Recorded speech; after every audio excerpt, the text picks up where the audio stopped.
مولانا تحسین جیلانی صاحب کے بیانات سننے کے لیے تحسین جیلانی آفیشیل کو سبسکرائب کریں۔ انسان کو چاہیے کہ کبھی بھی نیک لوگوں کو پریشان نہ کریں، کیونکہ یہ نیک لوگ جب اللہ کی بارگاہ میں گڑ گڑاتے ہیں اور اللہ کی بارگاہ میں اس کی شکایت کرتے ہیں تو وہ انسان پھر تباہ و برباد ہو جایا کرتا ہے۔ ایسے ہی میں آپ کو بتاؤں کہ ایک شہر تھا، اسی شہر کے اندر ایک عورت تھی، اس کو روز ایک خواب آیا کرتا تھا۔ کافی دن ہوئے کہ اس کو ایک ہی خواب آتا ہے، تو وہ اٹھتی ہے، حضرت امام جعفر صادق رضی اللہ تعالیٰ عنہ کے پاس جاتی ہے، عرض کرتی ہے سرکار مجھے کافی دن ہو گئے ہیں، میں ایک ہی خواب دیکھ رہی ہوں، روز مجھے ایک خواب آتا ہے اور مجھے ایک خواب پریشان کر کے رکھ دیتا ہے، میں کیا کروں؟ اگر الگ الگ خواب آتے تو کوئی اور بات تھی، لیکن ایک ہی خواب آتا ہے، آپ اس کی تعبیر بتائیں۔ حضرت امام جعفر صادق رضی اللہ تعالیٰ عنہ فرماتے ہیں کیا خواب دیکھتی ہو؟ وہ کہتی ہے سرکار میں ایک خواب میں دیکھتی ہوں کہ میرے پڑوس میں دو میاں بیوی رہتے ہیں، تو میرے پڑوس میں جو میاں بیوی رہتے ہیں اس کا شوہر انتقال کر گیا، اس لڑکی کا شوہر انتقال کر گیا اور ابھی کچھ زیادہ دن نہیں ہوئے، تو میں اسی کو خواب میں دیکھتی ہوں اور دیکھتی ہوں کہ اس عورت کے شوہر کی قبر پر کتے بھونکتے ہیں، کافی تعداد میں کتے بھونکتے ہیں، کتوں نے اس کی قبر کو اپنا گھر بنا لیا ہے۔ حضور مجھے ایک بات یہ تڑپا کے رکھ دیتی ہے کہ ایک ہی خواب آخر اتنی بار کیسے آ سکتا ہے؟ آخر اس شخص کا کیا گناہ تھا، کیا جرم تھا جو اس کی قبر پر کتے؟ اور آپ کو پتا ہے حضور کتے تو یہ حسد کرنے والے ہوتے ہیں، کتے تو ناپاک ہوتے ہیں، تو اس شخص کی قبر پر کتے بھونکنے کا کیا سبب؟ لیکن بس یہیں تک نہیں ہے، حضور خواب کی بات تو الگ ہے، میرے شوہر جب ادھر سے گزرے انہوں نے جب دیکھا تو کان میرے کھڑے ہو گئے، میرے پیروں کے نیچے سے زمین کھسک گئی کہ حضور خواب میں تو میں دیکھتی ہوں کہ اس کے قبر پر کتے بھونکتے ہیں اور ایک ہی خواب دیکھتی ہوں، لیکن جب میرے شوہر ادھر سے گزرے تو انہوں نے بھی دیکھا کہ اس کی قبر پر واقعی کتے بھونک رہے تھے، کتوں نے اس کی قبر کو اپنا گھر بنا رکھا ہے۔ حضور بس یہی بات تڑپا کے رکھ دیتی ہے کہ خواب کی بات تھی وہ تو الگ ہے، لیکن یہ بھی بات تڑپا کے رکھ دیتی ہے کہ ایک ہی خواب بار بار آنا اور وہ خواب سچ بھی ہو جانا، جو کہ میرے شوہر نے دیکھا ہے کہ واقعی اس کی قبر پر کتے ہیں۔ حضور کچھ بتائیے کہ آخر یہ خواب مجھے کیوں آ رہا ہے جس نے مجھے تڑپا کے رکھ دیا ہے؟ حضرت امام جعفر صادق فرماتے ہیں کہ وہ دو میاں بیوی تھے، وہ کہتی ہاں سرکار دو میاں بیوی تھے۔ آپ فرماتے ہیں اس کی بیوی زندہ ہے؟ کہتی ہاں اس کی بیوی زندہ ہے۔ تو حضرت امام جعفر صادق فرماتے ہیں کہ کل آنا اس کی بیوی کو ساتھ میں لانا۔ اس نے کہا ٹھیک ہے حضور۔ دوسرا دن ہوا، اس کی بیوی کو ساتھ میں لیا اور یہ لڑکی یہ خاتون اس کی بیوی کو ساتھ میں لے کے حضرت امام جعفر صادق کے پاس آئی۔ آنے کے بعد کہا حضور میں اس کو لے آئی ہوں۔ حضرت امام جعفر صادق رضی اللہ تعالیٰ عنہ نے ارشاد فرمایا کہ وہ تمہارا شوہر تھا؟ اس نے کہا ہاں سرکار وہ میرا شوہر تھا۔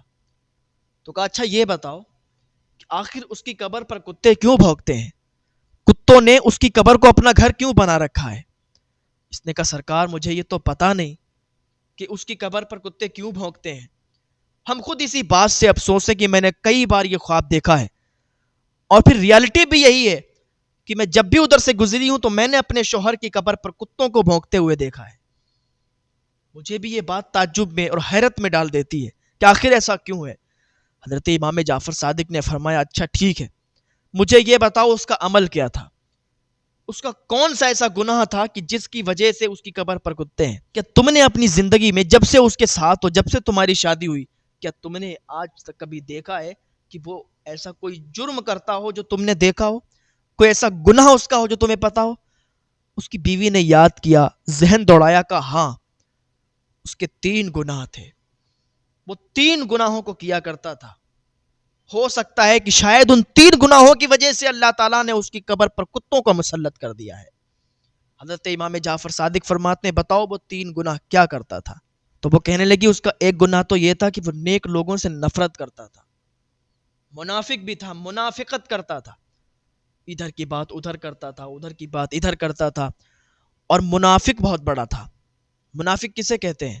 حضور نے منافق انسان کی 3 نشانیاں بتائی ہیں کہ ایک تو اس کی نشانی یہ ہے کہ وہ وعدہ کرے گا اور پھر وعدہ توڑ دے گا، اور دوسری نشانی یہ ہے کہ بات بات پر جھوٹ بولے گا، اور تیسری نشانی یہ ہے کہ امانت میں خیانت کرے گا۔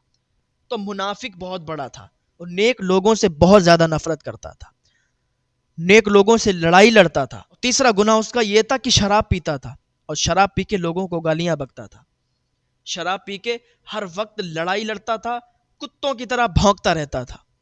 یہ 3 گناہ تھے اس کے۔ حضرت امام جعفر صادق رضی اللہ تعالیٰ عنہ فرماتے ہیں تمہیں پتہ ہے یہ عذاب کیوں ہو رہا؟ کہا کیوں ہو رہا؟ کہ اسی وجہ سے عذاب ہو رہا ہے۔ یہ جو 3 گناہوں کو کیا کرتا تھا، انہی گناہوں کا عذاب اسے مل رہا ہے، اسی گناہوں کی وجہ سے، کیونکہ شراب پی کر نیک لوگوں کو پریشان کرتا تھا، نیک لوگ اسے پسند نہیں تھے، نیکی اسے پسند نہیں تھی، نیکی کرنے والے اسے پسند نہیں تھے، منافق تھا، چغل خور تھا، جس کی وجہ سے اس کی قبر پر کتوں کو مسلط کر دیا گیا ہے تاکہ دنیا دیکھے اور عبرت حاصل کرے کہ کبھی بھی کسی نیک انسان کو پریشان نہ کرنا، کبھی بھی کسی کی چغلی مت کرنا، کبھی بھی کسی کی غیبت مت کرنا۔ دنیا دیکھ رہی کہ کتے اس کی قبر پر مسلط ہیں، لیکن اس کی قبر کے اندر کا حال کچھ اور ہی ہے۔ کہا قبر کے اندر کیا؟